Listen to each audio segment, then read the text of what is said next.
Hello everyone, मैं हूं वीर और स्वागत आपका वी शेप बॉडी में। आज मैं चेस्ट की एक्सरसाइज के बारे में बात करने वाला हूं, क्योंकि किसी ने मुझसे सवाल भी किया था कि भाई हम अपने चेस्ट मसल यानी अपने पैक्स को कैसे ट्रेन कर सकते हैं और किस तरह से इंजरी से बचा जा सकता है। तो मैं दो एक्सरसाइज के बारे में पूछा गया कि हमारे लिए कौन सी ज़्यादातर फ़ायदेमंद है, कि डंबल फ्लाई या केबल क्रॉस। तो मैं दोनों के बारे में बताऊंगा कि हमारे लिए कौन सी अच्छी एक्सरसाइज है जिससे हम अपने पैक्स यानी चेस्ट के मसल को अच्छे से ट्रेन कर सकें। तो सबसे पहले डंबल फ्लाई के बारे में कि उसे कैसे करना चाहिए।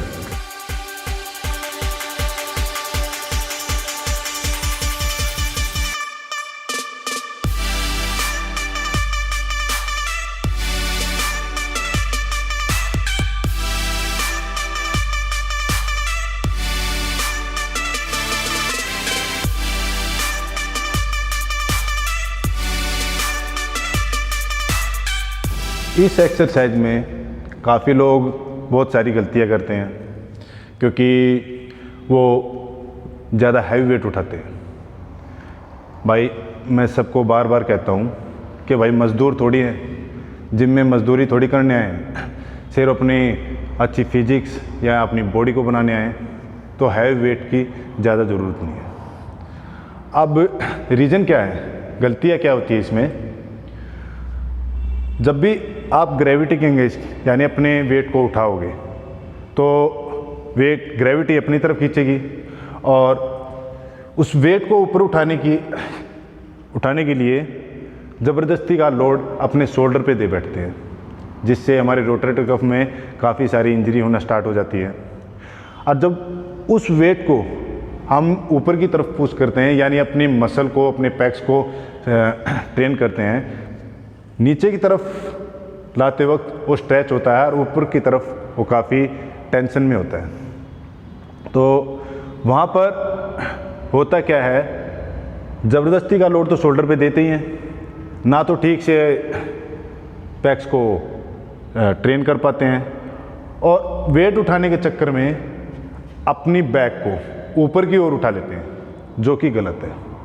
अगर आप हैवी वेट की बजाय लाइट वेट पे ध्यान दोगे तो आपकी फॉर्म भी सुधरेगी और अपने पैक को अच्छे से ट्रेन कर पाओगे। अब हम बात करने वाले हैं केबल क्रॉस के बारे में कि केबल क्रॉस कैसे करनी चाहिए। अब इस एक्सरसाइज में कैसे करनी चाहिए और जो काफ़ी लोगों की दिक्कत क्या है वो इसे करते कैसे हैं, यानी उनकी गलतियों बता रहा हूँ कि कैसे करते हैं वो गलती। ये इस तरह से, यानी ना तो अपने पैक्स को यानी अपनी चेस्ट मसल को ठीक से ट्रेन कर पाते हैं और गलतियां करने से आपको भी पता है कि कोई ना कोई इंजरी ज़रूर होगी, उसमें कोई फ़ायदा नहीं है। और लगाते वक्त एक और कॉमन बात मैंने उनको काफ़ी बार देखा और बताने के बाद भी वो गलतियां करते क्या हैं, जैसे अपने आप को स्टेबल करेंगे यानी अपनी चेस्ट को यानी अपनी बैक को यानी अपनी गर्दन को पीछे की तरफ धकेलेंगे। भाई इतना करने की ज़रूरत नहीं है, आप सिर्फ अपने चेस्ट मसल को ट्रेन कर रहे हो, ना कि अदर मसल को। हो सकता हो किसी तरह की और दिक्कत हो सकती है, ठीक है, ऐसा करने से। अब इसकी फॉर्म क्या है, इसे कैसे करना चाहिए जिससे हमारा प्रॉपर जितना भी जो फ़ायदा है वो हमारी चेस्ट मसल को मिले। ये जो लट्टू है, ये आपकी एल्बो के पास आनी चाहिए इस तरह से। और अब ना तो अपनी गर्दन को हिलाना है, सिर्फ अपने जो आपके हाथ है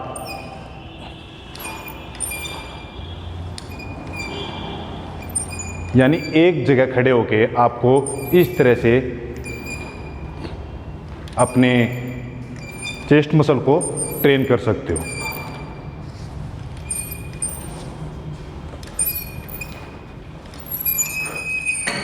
इस एक्सरसाइज में फ़ायदा ये है, जो ये हैंडल्स है, ये हमारा जो रोटेटर कफ है उसे मूव करने में काफ़ी हेल्प मिलती है, जिससे शोल्डर इंजरीज के चांसेस बहुत कम होते हैं। और जो हमारा सब क्रेनियल स्पेस जो होता है उसे कम से कम 3 गुना तक बढ़ाती है केबल क्रॉस एक्सरसाइज। और जितना इसको बिल्कुल लाइट वेट से करोगे उतना ही फ़ायदा रहेगा। इसमें लगातार हमारे मसल पे टेंशन क्रिएट होती रहती है, जिससे हमारी चेस्ट की जो मसल है वो चौड़ी भी होती है और एक अच्छी शेप भी आती है। मैं यही कहूँगा, जब आप डंबल फ्लाई करते हो तो ग्रेविटी अगेंस्ट जब उठाते हो तो बेवजह जो वेट है यानी लोड अपने शोल्डर पे दे रहे होते हैं, जिसकी वजह से शोल्डर में इंजरियाँ होती ही होती है। अगर कंपेयर करूँ उस एक्सरसाइज से ज़्यादा अच्छी एक्सरसाइज केबल क्रॉस एक्सरसाइज है, जो हमारे पैक को बनाने में और हमारी चेस्ट की शेप को बनाने में बहुत अच्छी एक्सरसाइज है। तो हो सके उसकी बजाय आप केबल क्रॉस एक्सरसाइज करोगे तो ज़्यादा फ़ायदा होगा। अगर मेरा वीडियो पसंद आया हो तो प्लीज़ लाइक कीजिए, शेयर कीजिए एंड सब्सक्राइब कीजिए और बेल आइकन दबाना ना भूलें।